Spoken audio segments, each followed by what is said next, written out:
কাজেই আমরা একটা শান্তিপূর্ণ, কারণ আমরা মানুষ, আমাদের ভুল রয়েছে, আমাদের ভালো রয়েছে। আল্লাহ পাক 18,000 মাখলুকাত তৈরি করেছে, তার মধ্যে তিনি শ্রেষ্ঠ বলে আমাদের মানুষ হিসাবে বলা হচ্ছে। তাহলে কেউ কেউ বলে তুই হিন্দু, তুই তো কাফের, কিন্তু আমি তাকে বলতে চাই, আমি যদি কাফের হই, এই কাফেরকেও বানিয়েছেন আল্লাহ পাক নিজে, কারণ তার নির্দেশ ছাড়া আমি পৃথিবীতে আসতে পারিনি।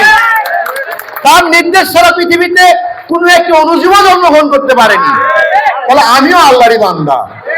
তা আমি বলতে চাই, আমাদের কর্ম নির্ধারণ করে আমরা বেহেশতে যাব না দোজখে যাব, তাই না? তাহলে কেউ কি গ্যারান্টি দিতে পারে যে আপনি বেহেশতে যাবেন? আমরা বেহেশতে যাওয়ার জন্য জানাজার জন্য কিন্তু আমরা সুপারিশ করি।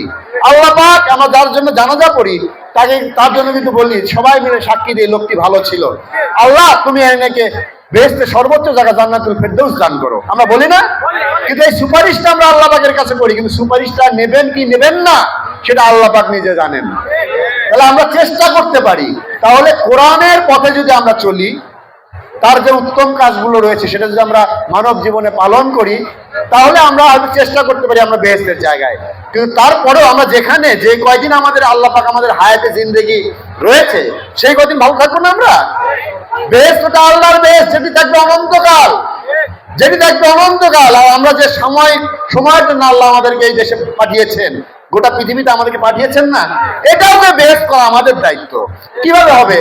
কোরআনের কথা শুনে যদি আমরা নিজেদেরকে চালিয়ে নিতে পারি, এখানেও আমরা একটা সেমি বেহেশত তৈরি করতে পারবো, যতদিন এই জায়গাটা আমাদের জিন্দেগি আছে। আমরা যদি হিংসাটাকে আমরা পরিহার করি, আমরা যদি মানুষের ক্ষতি করার চিন্তা যদি পরিহার করি, মানুষকে মারার, হত্যা করার বা ক্ষতি করার যদি চেষ্টা পরিহার করি, তাহলে আমরা ভালো হয়ে গেলাম না? আমাদের এলাকা শান্তিপূর্ণ হলো না? তাহলে এটা তো খানিক